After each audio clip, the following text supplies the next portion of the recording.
Bismillahirrahmanirrahim. Assalamualaikum warahmatullahi wabarakatuh. Alhamdulillahilladzi akhrajana nata'ija afkarina li ibraji ayati walladzi abdalana bil ilmi wal amali ala sairil makhluqati. Asyhadu an la ilaha illallah wa asyhadu anna muhammadar rasulullah. Wa sallallahu alaihi wasallam sayyidina maulana Muhammadin ladzi yumla'u bi jami'il fadli wal ali washabi wa dzurriyyatihi wa itratihi tahirina ila yaumiddin. Qul ladzi yumla'u bi jami'il fadli wal ali washabi wa dzurriyyatihi wa itratihi tahirina ila yaumiddin.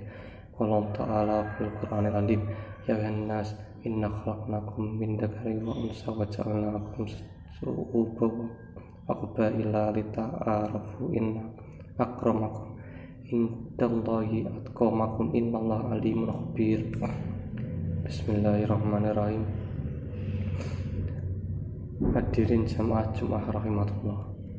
Pada kesempatan khutbah ini saya akan mengajak hadirin sekalian, terutama pada diri saya sendiri, khususnya untuk senantiasa bertakwa kepada Allah Subhanahu wa taala dan terus-menerus berusaha meningkatkan ketakwaan itu dengan melaksanakan perintah-perintahnya, serta mensyukuri semua kenikmatan dan karunia yang diberikan kepada kita dengan menggunakan dan menyalurkannya pada jalan yang dirindai olehnya. Dengan demikian, semoga kita senantiasa mendapatkan keselamatan dan kebahagiaan dunia dan akhirat. Amin.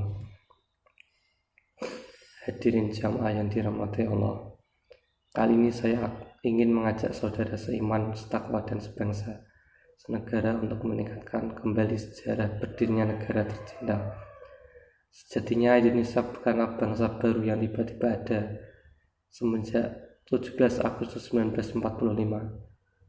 Bukan perlu sebuah negara yang tiba-tiba ada begitu saja dengan nama Indonesia. Akan tetapi negara ini merupakan negara yang dibangun di atas sejarah panjang, sejarah kerajaan Sriwijaya, Majapahit dan juga kerajaan Islam yang terbentang dari Samudra Pasai, Demak hingga Mataram Islam.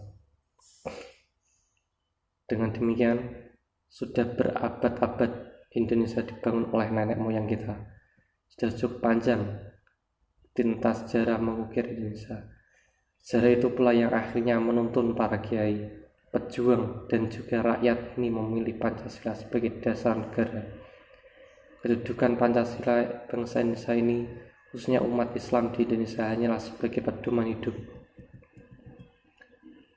berbangsa dan bernegara, bukan pedoman hidup beragama.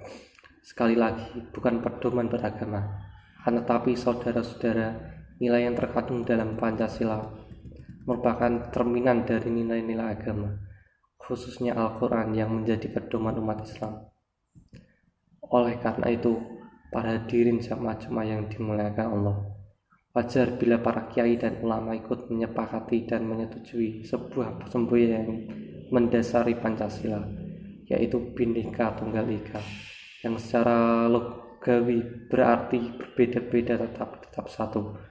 Mengapa ini disetujui oleh ulama dan kiai?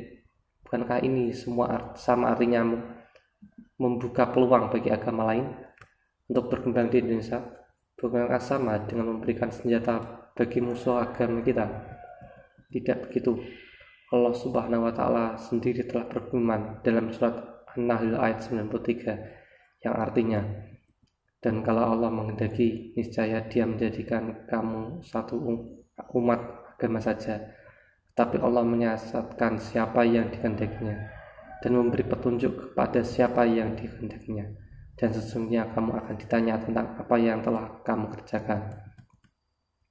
Imam Jalaluddin Al-Mahalli dan Jalaluddin Al-Suyuti dalam tafsir Jalalain menjabarkan bahwa arti kata umat tan wahidatan adalah ahla dinin wahidin atau agama. Ini artinya bahwa perbedaan agama dan perbedaan suku bangsa merupakan sunnah ilahi, sebuah kenyataan yang tidak bisa dipungkiri karena merupakan kehendaknya. Maka dengan demikian para hadirin jamaah seiman dan setakwa, janganlah kita memandang bahwa perbedaan adalah sebuah musibah, tetapi pandanglah perbedaan sebagai sebuah nikmat. Jika semua orang kaya, kepada siapa zakat kita diberikan? Jika semua orang pintar, pada siapa kita mengajar? Jika semua orang beruang, pada siapa kita bersedekah? Dan jika semua orang beriman, pada siapa kita berdakwah? Mari kita renungkan bersama.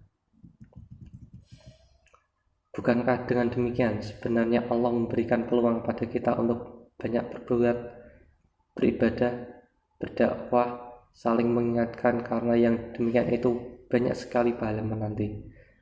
Karena itu ayat di atas diakhiri dengan sebuah pernyataan yang bernada mengingatkan. Nanti Allah akan bertanya kepada kita semua, apa yang telah kita perbuat dengan perbedaan ini? Apakah kita hanya diam, atau kita telah berbuat banyak, atau malah kita menyumpahi perbedaan itu dan menistakannya? Bukankah perbedaan itu disediakan oleh Allah Subhanahu wa Ta'ala sebagai ruang kita untuk berdakwah? Sudahkah kita menggunakannya sebaik mungkin? Sudahkah kita memanfaatkannya untuk memperbanyak amal kita? Para hadirin jamaah, marilah kita renungkan bersama berbagai kejadian yang terjadi baru-baru ini di Indonesia. Mulai dari munculnya Ahmadiyah, munculnya nabi palsu, munculnya aliran-aliran sesat, hingga pengrusakan terhadap gereja adalah fenomena perbedaan. Janganlah kita memandang semua itu sebagai sebuah masalah, tapi mari kita memandang itu semua sebagai sebuah peluang kita untuk berdakwah. Tentunya berdakwah dengan cara-cara yang luas seperti yang diserukan Allah kepada kita semua dalam surat An-Nahl ayat 125, yang artinya seluruh manusia kepada jalan Tuhanmu dengan hikmah dan pelajaran yang baik, dan bantahlah mereka dengan cara yang baik. Sesungguhnya Allah Tuhanmu lebih mengetahui tentang siapa yang tersesat dari jalannya, dan Dialah yang lebih mengetahui orang-orang yang mendapat petunjuk. Mari kita bersama-sama merangkul mereka dan mengajaknya untuk kembali pada Islam yang sempurna, Islam yang khafah. Jangan kita lempari batu mereka, tetapi mari kita rangkul dengan nasihati bahwa Islam itu begini, tidak begitu. Kita ajak mereka berdiskusi, kita sapa mereka, kita bujuk mereka untuk bersama-sama masuk ke mushola dan masjid yang penuh berkah ini. Kepada umat Nasrani, jangan kita bakar gereja mereka, tetapi marilah kita rangkul mereka, kita ajak mereka menuju masjid yang indah dan penuh berkah seperti masjid ini. Tentunya dengan cara yang baik pula. Jangan sampai dakwah kita mengoyak Bhinneka Tunggal Ika yang telah disepakati bersama oleh para kiai, ulama, dan umar. Jangan sampai pula perbedaan yang penuh hikmah itu berubah menjadi musibah bagi bangsa ini. Karena itu sama artinya kita telah tidak amanah menjaga titipan nenek moyang kita, yaitu Indonesia, dan secara otomatis menyanyiakan kesempatan yang diberikan Allah Subhanahu wa Ta'ala. Para sidang Jumat rahimatullah, inilah cita-cita Bhinneka Tunggal Ika dan juga semangat dasar dari persaudaraan. Pasalnya, pengalaman pahit bangsa kita selama ini yang ditimpa berbagai konflik dan kerusuhan mengisyaratkan bahwa keragaman bangsa Indonesia, apabila tidak disikapi secara jernih dan bijak, akan menjadi bom waktu yang bisa meledak setiap saat. Untuk itu, kaum muslimin sebagai umat terbanyak di Indonesia haruslah memberikan teladan dalam mewujudkan persatuan, kesatuan, dan kedamaian di tengah-tengah kemajemukan bangsa ini. Rujukan asasi yang harus dipegangi adalah teladan Nabi Agung Muhammad SAW. Sepanjang hayatnya, pengalaman Rasulullah menunjukkan betapa bahayanya pencampur adukan antara kepentingan politik dan isu-isu agama. Agama memang bukan faktor pemicu berbagai perselisihan antar umat, tetapi isu-isu agama sangat sensitif dan mudah tersulut. Karena itu, sejarah pernah mencatat pesan Nabi Muhammad SAW kepada para sahabatnya bahwa jika suatu saat nanti umat Islam berhasil mencapai Mesir dalam futuhat kelak, yang harus diperhatikan adalah memperlakukan masyarakat Mesir dengan baik tanpa terkecuali. Sikap simpatik ini disampaikan Nabi Muhammad ketika menerima hadiah persahabatan dari Gubernur Mesir, Mukaikis, yang notabene seorang non-muslim. Ramalan Nabi terbukti, dan Khalifah Umar bin Khattab berpesan kepada Amr bin As yang berhasil menguasai Mesir agar memperlakukan rakyat Mesir secara manusiawi. para jamaah.